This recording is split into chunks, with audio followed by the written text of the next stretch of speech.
Laisser le moteur tourner au ralenti est-il une bonne habitude? A, Oui, car cela favorise une bonne combustion du carburant. B, Non, car cela est néfaste pour l'environnement. C, Oui, car le convertisseur catalytique atteint sa température optimale.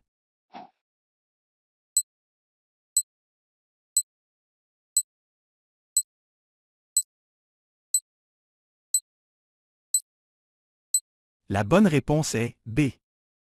Non, car cela est néfaste pour l'environnement. La marche au ralenti constitue un énorme gaspillage d'argent, car elle fait consommer du carburant sans vous mener nulle part. Elle nuit également à l'environnement à cause des émissions qui se dégagent du tuyau d'échappement. Phare d'un véhicule qui approche en sens inverse, vous devriez regarder A, à gauche de la chaussée, B, droit devant vous, C, à droite de la chaussée.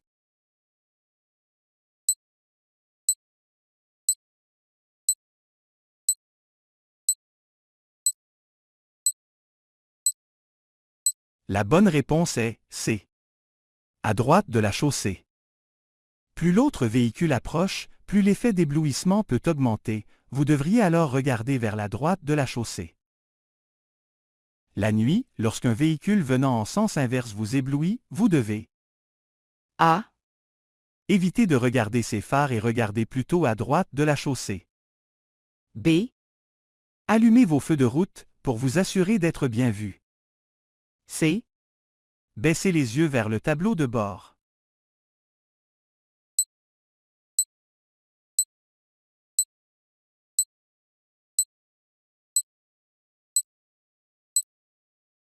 La bonne réponse est A. Évitez de regarder ses phares et regardez plutôt à droite de la chaussée. Fixer les phares peut vous éblouir et perturber votre vision pendant plusieurs secondes. Lorsque vous conduisez près de véhicules stationnés, vous devriez A, accélérer pour quitter rapidement cet environnement à risque. B, Anticiper les dangers possibles dans l'environnement. C, Klaxonner et faire clignoter vos feux de croisement pour avertir les conducteurs de ne pas s'engager sur la voie.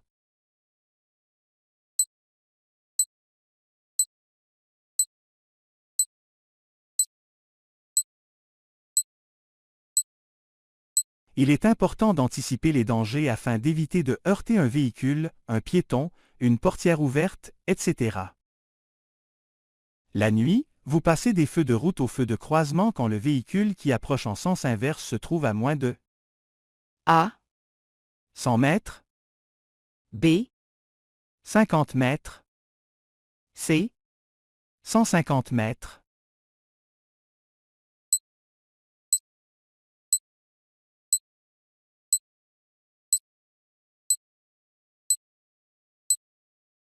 La bonne réponse est C. 150 mètres. À moins de 150 mètres, vous devez passer au feu de croisement afin de ne pas éblouir l'autre conducteur. Les phrases suivantes concernent les véhicules lourds. Laquelle est vraie? A, Pour dépasser un véhicule lourd de manière sécuritaire, il faut le suivre de très près. B, Il faut éviter de freiner subitement devant eux. C, On peut les dépasser en franchissant une ligne double continue, car ce sont des véhicules lents.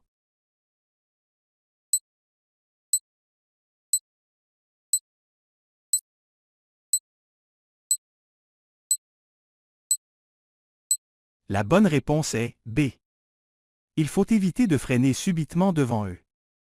Attention, En freinant subitement devant un véhicule lourd, vous risquez de provoquer une collision ou de l'obliger à se mettre en travers de la route. En présence d'un tel véhicule, réduisez votre vitesse et maintenez une distance plus élevée. Est-ce que les femmes enceintes doivent porter la ceinture de sécurité? A, Non, mais seulement à partir de 6 mois de grossesse. B, Non, la ceinture de sécurité pourrait tuer le fœtus en cas de collision. C, Oui, la femme enceinte doit porter la ceinture de sécurité tout au long de la grossesse.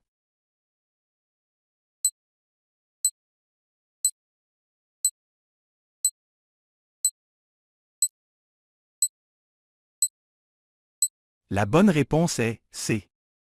Oui, la femme enceinte doit porter la ceinture de sécurité tout au long de la grossesse. Il est prouvé que, dans la presque totalité des accidents de la route qui impliquent des femmes enceintes, c'est la mort de celle-ci qui entraîne la mort du fœtus. Pour bien protéger le fœtus au moment d'une collision, il faut protéger la vie de celle qui le porte. Une personne atteinte d'une déficience visuelle dévie légèrement d'un passage pour piétons. Devez-vous klaxonner? A, Oui si vous êtes immobilisé à un arrêt. B, oui. C, Non?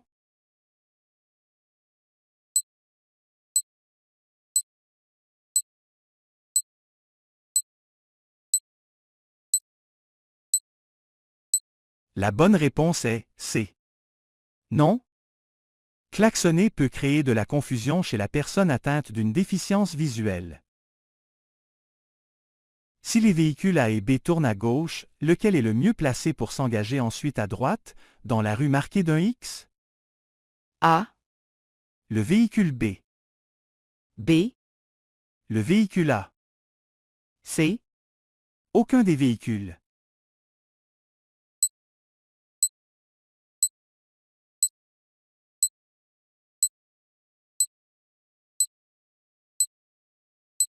La bonne réponse est A. Le véhicule B. Le choix de la voie où vous vous dirigez doit être anticipé afin d'éviter les changements de voie successifs. Lorsque vous voulez tourner à droite à une intersection, vous devez actionner votre feu de changement de direction. A, Seulement lorsqu'il y a des véhicules venant en sens inverse. B, Seulement lorsqu'il y a des véhicules derrière vous. C, En tout temps.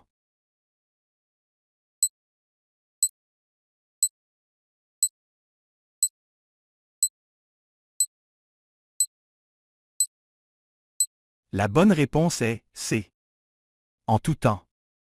Avant d'effectuer un virage à une intersection, vous devez signaler votre intention au moyen des feux de changement de direction.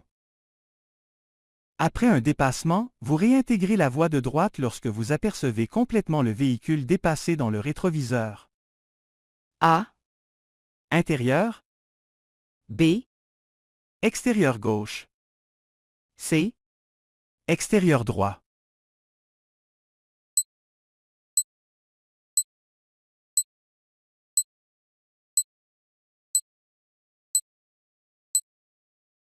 La bonne réponse est A. Intérieur.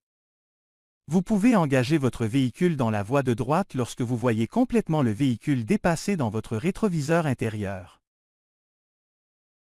Un jeune homme de 16 ans insiste pour aller vous reconduire malgré l'heure tardive et son degré de fatigue élevé. Comment expliquer son attitude? En vous reportant aux caractéristiques des jeunes, quelle est la meilleure explication? A, Il surestime ses propres aptitudes. B, Il est trop serviable. C, Il ne réalise pas l'heure qu'il est.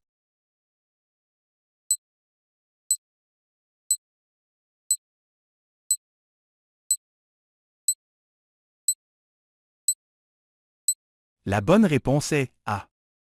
Il surestime ses propres aptitudes. Il surestime ses propres aptitudes, ce qui est une caractéristique propre aux jeunes relativement à la conduite. Devant un feu rouge, à une intersection où le virage à droite est permis, un conducteur veut tourner à droite. Quelles sont les étapes à respecter pour que la manœuvre soit sécuritaire? A, Arrêter, regarder, décider. B, Ralentir, regarder, décider. C, Regarder, ralentir, décider.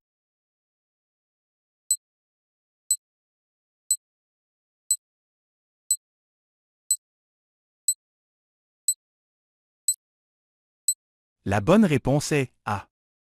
Arrêter, regarder, décider. Pour assurer un virage à droite sécuritaire, il faut immobiliser son véhicule, effectuer les vérifications visuelles et décider. Dans la situation illustrée, l'autobus scolaire est arrêté. Ses feux intermittents sont en marche. Que doit faire le conducteur du véhicule? A, Arrêter, attendre que les feux intermittents de l'autobus soient éteints, puis continuer sa route. B, Arrêter, regarder à droite et à gauche, puis avancer lentement. C, Arrêter, puis continuer sa route en s'assurant qu'il peut le faire sans danger.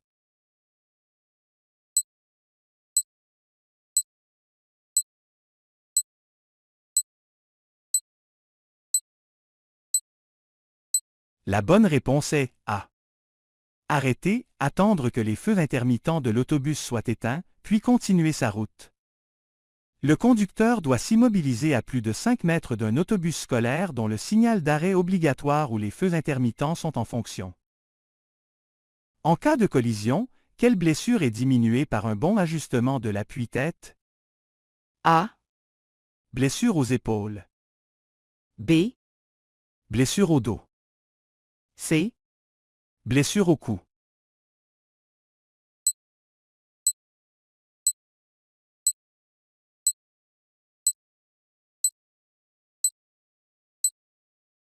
La bonne réponse est C. Blessure au cou.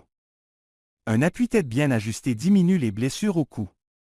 En cas de collision arrière, il évite à la tête d'être projetée vers l'arrière. Sur une autoroute, quand pouvez-vous circuler dans la voie de gauche? A, Quand vous le voulez. B, Pour dépasser.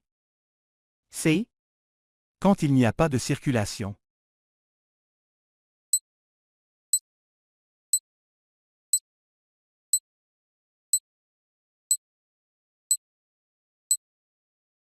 La bonne réponse est B.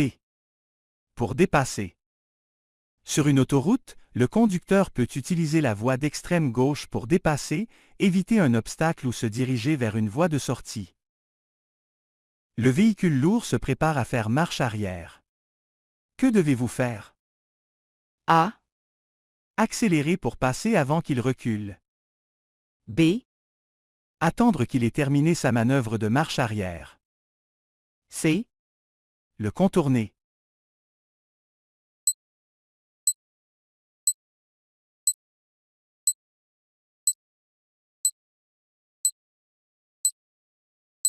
La bonne réponse est B. Attendre qu'il ait terminé sa manœuvre de marche arrière. Le conducteur d'un véhicule lourd qui fait marche arrière utilise ses rétroviseurs pour voir ce qui se passe à l'arrière. Toutefois, ils ne lui permettent pas de tout voir. Pour éviter d'être dans l'un de ces angles morts, demeurez à une bonne distance. C'est le printemps, avec l'arrivée des nids de poules et du soleil éblouissant. Vous vous rendez à votre nouvel emploi. Choisissez-le ou les facteurs qui peuvent exercer une influence sur votre conduite. 1. Les facteurs liés à la température. 2. L'excitation liée à un nouvel emploi. A, 2, B, Aucun de ces facteurs. C, 1, 2, D, 1.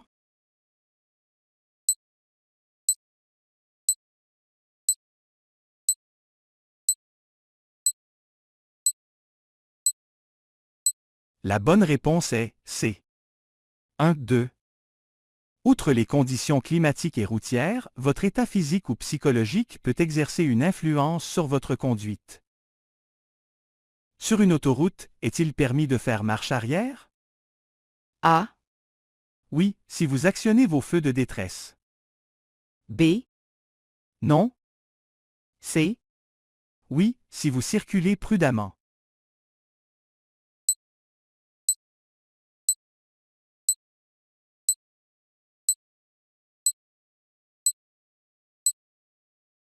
La bonne réponse est B. Non? La marche arrière sur une autoroute est interdite en tout temps. À quelle distance de la voie ferrée devez-vous vous immobiliser lorsque les feux rouges clignotent? A, À 3 mètres. B, Il n'y a pas de distance à respecter. C, À au moins 5 mètres.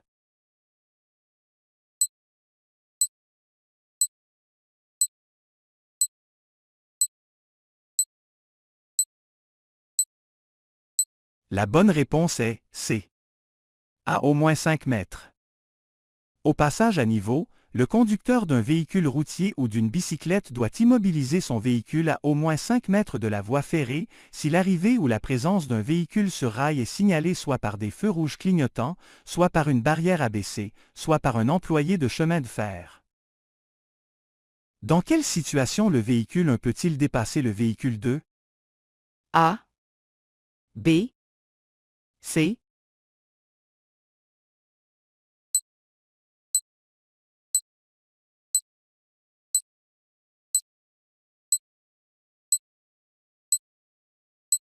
La bonne réponse est B. Une ligne pointillée accolée à une ligne continue permet le dépassement si, au début de la manœuvre, la ligne pointillée se trouve du côté du véhicule. Vous vous êtes stationné en bordure de la chaussée et vous vous apprêtez à quitter votre véhicule. Avant de le faire, vous devez A, ouvrir la portière et vérifier vers l'arrière. B, Vérifier dans le rétroviseur intérieur. C. Vérifier dans les rétroviseurs et vérifier l'angle mort.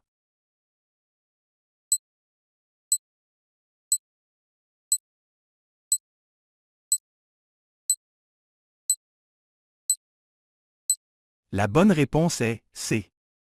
Vérifier dans les rétroviseurs et vérifier l'angle mort. Avant d'ouvrir la portière, vous devez jeter un coup d'œil dans les rétroviseurs et vérifier l'angle mort, afin de vous assurer qu'il n'y a pas d'autres véhicules ni de bicyclettes aux abords de votre véhicule. Dans la situation illustrée, le véhicule approche de l'intersection. Que doit faire le conducteur de ce véhicule s'il veut tourner à gauche? A, Avancer au milieu de l'intersection et laisser passer le cycliste. B, Arrêter et laisser passer le cycliste et le véhicule 2. C. S'assurer que le cycliste le laissera passer.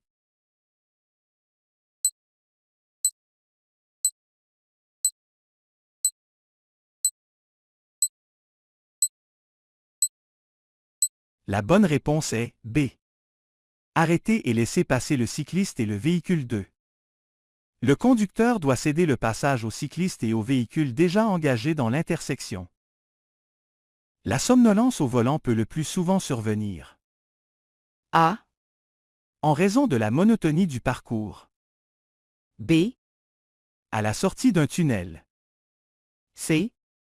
Quand on circule sur une route de gravier.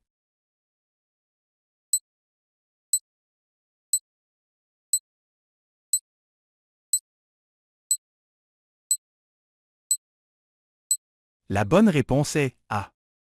En raison de la monotonie du parcours. La somnolence peut être causée par la monotonie d'un environnement qui varie peu et exige peu de manœuvres du conducteur, ce qui cause le relâchement de l'attention. Quels facteurs pouvez-vous contrôler lorsque vous négociez une courbe? A, Votre vitesse. B, La friction des pneus sur la route. C. L'inclinaison de la courbe.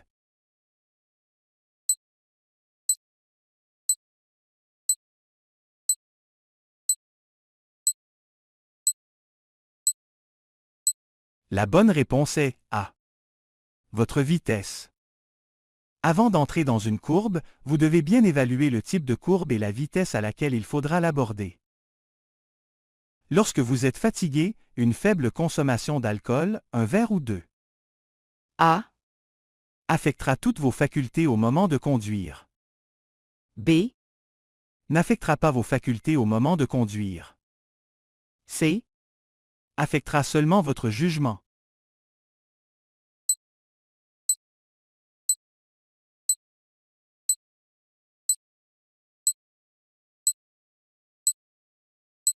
La bonne réponse est A. Affectera toutes vos facultés au moment de conduire. Les effets de la fatigue sont grandement accentués par une consommation même minime d'alcool. Votre ami part toujours à l'avance pour ses déplacements. Quelle est la meilleure explication? A, Elle a peu d'expérience en conduire.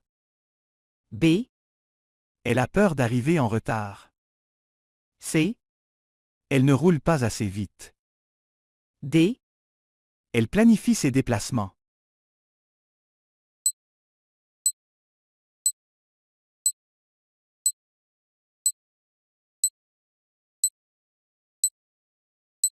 La bonne réponse est D.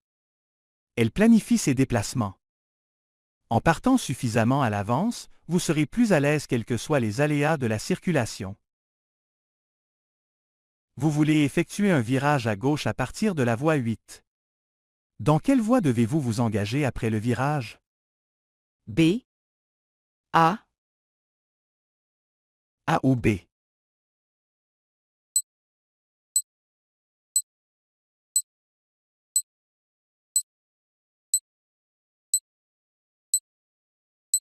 La bonne réponse est A. Le virage à gauche autorisé à partir de la deuxième voie à droite de la ligne médiane doit se compléter dans la deuxième voie à droite de la ligne médiane de l'autre chaussée. Dans cette situation, pouvez-vous dépasser la bicyclette? A, Non, car la priorité est aux cyclistes. B, Non? C, oui.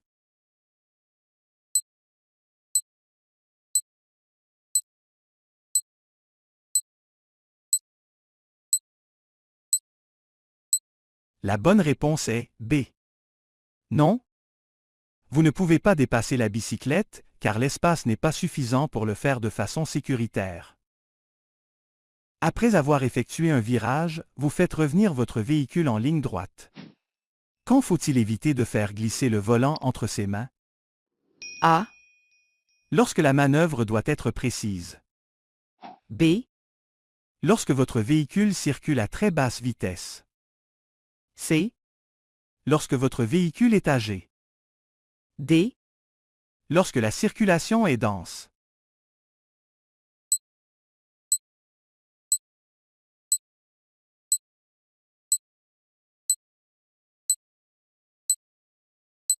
La bonne réponse est A. Lorsque la manœuvre doit être précise. Sachez choisir la méthode appropriée à la situation.